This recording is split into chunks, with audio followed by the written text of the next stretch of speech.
دعا کرتا ہوں اس پر آمین کہہ دیجئے گا۔ اللہ تعالیٰ دنیا اور آخرت کے ہر قسم کے عذاب سے ہمیں محفوظ فرما دے۔ ہماری اتنی سکت نہیں ہے کہ ہم اللہ کا عذاب سہ سکیں۔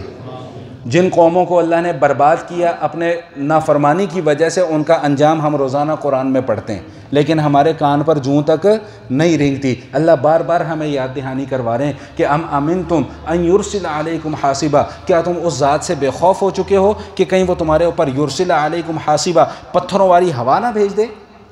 اور اگلا جملہ کیا ہے اس کو سمجھ لیں، فَسَتَعْلَمُونَ كَيْفَ نَذِيرٌ، ان قریب تم جان لو گے کہ میرا ڈرانا کیسا ہوتا ہے۔ اللہ اکبر کبیرہ۔ ان آیات کو جا کے نا ذرا تنہائی میں پڑھیے گا اور تصور میں یہ لے کے آئیے گا کہ اس وقت اللہ کس جلال، کس روب اور کس دبدبے اور کس عظمت کے ساتھ اللہ گفتگو فرما رہے ہیں، پھر جا کے یہ آیات سمجھ میں آئیں گی۔ کیا فرما رہے ہیں؟ فَسَتَعْلَمُونَ كَيْفَ نَذِيرٌ، ان قریب تم جان لو گے کہ میرا عذاب کیسا ہوتا ہے، ان قریب تم جان لو گے کہ میرا ڈرانا کیسا ہوتا ہے۔ بھائی اللہ ہم سب کو بچا کے رکھے۔ جن کا انجام یہ ہو چکا، ان کا انجام قرآن میں پڑھ لو کہ اللہ نے ان کے ساتھ کیا کیا۔ پتھروں کی بارش، ابھی بارش تھوڑی سی تیز ہو جائے اور ساتھ کوئی اولے برسنا شروع ہو جائیں تو ہم ایک سیکنڈ کے لیے بھی وہاں پر کھڑے نہیں ہو سکتے۔ ڈر لگتا ہے کہ کہیں کوئی اولا سر پر آ کر نہ لگے اور اتنی رفتار سے آ کے نہ لگے کہ وہ سر میں سوراخ کرتا ہوا پیر سے نکل جائے۔ ڈر لگتا ہے کہ نہیں لگتا؟ تو ذرا چشم تصور سے جائزہ لیجئے کہ اس قوم کی اس وقت کیا حالت ہوئی ہوگی جب اللہ نے ان پر پتھروں کی بارش نازل کی ہوگی۔ کیا آج ہمارے سارے کام وہ پتھروں کی بارش والے نہیں ہو رہے؟ کیا ہم ہر اس کام کو کرنے کو تیار نہیں بیٹھے ہوئے کہ جس کی وجہ سے اللہ تعالیٰ نے ان قوموں پر عذاب بھیجا؟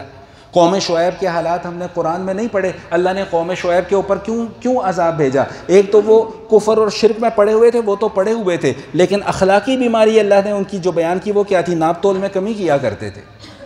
آج یہ بیماری ہمارے اندر موجود نہیں ہے۔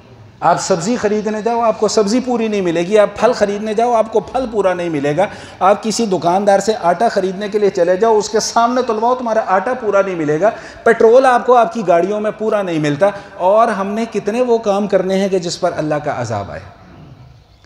قوم لوط پر کیوں عذاب آیا؟ بے حیائی کی وجہ سے عذاب آیا نا، بے شرمی کی وجہ سے عذاب آیا نا، ایک لفظ اور استعمال کر دوں، بے غیرتی کی وجہ سے عذاب آیا نا۔ آج وہ سارے کام ہمارے معاشرے میں ہو نہیں رہے۔ بہت بچپن میں جب اپنے بزرگوں سے سنتے تھے یا کبھی کتابوں میں پڑھتے تھے نا کہ ایک وقت ایسا آئے گا کہ ہر گھر میں ناچ گانا ہوگا، تو بڑی حیرانی ہوتی تھی کہ یار یہ کیسے ممکن ہے؟ ہمارے گھروں میں کیسے ناچ گانا ہو سکتا ہے؟ ہمارے گھروں کا تو ماحول ہی بڑا سخت ہے۔ لیکن آج اس منحوس موبائل نے حضور علیہ الصلوۃ والسلام کی اس پیشگوئی کو پورا فرما دیا کہ گھر گھر کے اندر بےغیرتی ہو رہی ہے۔ معذرت کے ساتھ بھائی ناراض نہ ہوئیے گا، لیکن میں کیا کروں؟ یہ ہم اپنے آنسو آپ کے سامنے نہ بہائیں تو پھر کس کے سامنے جا کر بہائیں؟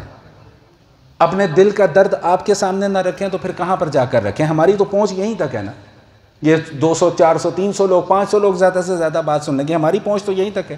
اب آپ کے سامنے بھی اگر ہم اپنا درد دل نہ رکھیں تو پھر کہاں پر جا کر رکھیں؟ آج ہماری بیٹیاں اس بات پر فخر محسوس کرتی ہیں، جی میرے 1 لاکھ فالوورز ہو گئے، جی میرے 1 ملین فالوورز ہو گئے، میرے 50 ملین فالوورز ہو گئے۔ جی بیٹیاں اس بات پہ فخر محسوس کر رہی ہیں۔ وہ تمہارے محرم ہیں، تمہارے رشتہ دار ہیں، تمہیں اتنی عقل تمہارے دماغوں کے اندر نہیں آتی کہ وہ چسکے لے رہے ہیں صرف۔ اور اللہ معاف فرمائے کہ اس قوم کے نوجوان کیا بڑے بوڑھوں سب کا یہی حال ہے۔ کسی کو بھی اٹھا کے دیکھنے، ہر کسی کے موبائل میں ٹک ٹاک لازمی ہوگی، انسٹاگرام لازمی ہوگا، فیس بک لازمی ہوگی۔ بھائی ٹھیک ہے رکھیں، لیکن اس کا استعمال تو ڈھنگ سے کریں نا، اس کا استعمال اس مقصد کے لیے تو نہ کریں۔ میں حیران ہوتا ہوں جب یہ چیزیں میری نظر کے سامنے آتی ہیں کہ اب کامیابی کا معیار کیا سمجھا جا رہا ہے۔ پہلے زمانے میں وہ کیا کہتے تھے، جو بزرگ بیٹھے ہیں وہ انشاءاللہ میری بات کی تائید کریں گے، آپ لوگوں نے بھی یہ جملہ ہمیں لاکھوں مرتبہ سنایا، میرے بڑوں نے یہ لاکھوں مرتبہ مجھے جملہ سنایا۔ وہ کیا کہ کھیلو گے کودو گے ہوگے خراب، پڑھو گے لکھو گے بنو گے نواب۔ آپ نے بھی اپنے بزرگوں سے یہ جملہ یقیناً سنا ہوگا، میں نے تو ہزاروں مرتبہ سنا۔ جب ذرا کہیں کرکٹ میچ کھیلنے کے لیے اجازت نامہ لینے کے لیے جاتے تو فوراً اگلا جواب جو ہے وہ یہی آتا تھا کہ کھیلو گے کودو گے ہوگے خراب، پڑھو گے لکھو گے بنو گے نواب۔ آج جو کھیل کود کرنے والے ہیں نا، پڑھے لکھے ان کے سامنے ہاتھ جوڑ کے کھڑے ہوئے ہیں۔ یہ معاشرے کی بدترین گراوٹ نہ اس کو کہا جائے تو پھر کیا کہا جائے؟ آج ہمارا نوجوان اس بات پر خوش ہوتا ہے جی مجھے یوٹیوب کی طرف سے اب سلور بٹن آ گیا جی، مجھے اب یوٹیوب کی طرف سے گولڈن بٹن آ گیا جی، پارٹیاں ہو رہی ہیں، موج مستیاں ہو رہی ہیں. یہ نہیں پتا کہ یار ایمان کی اپنی کیفیت کیا پہنچی ہوئی ہے، ایمان ہمارا کس درجے پر پہنچا ہوا ہے، ہمیں اس بات کی فکر نہیں ہے. تو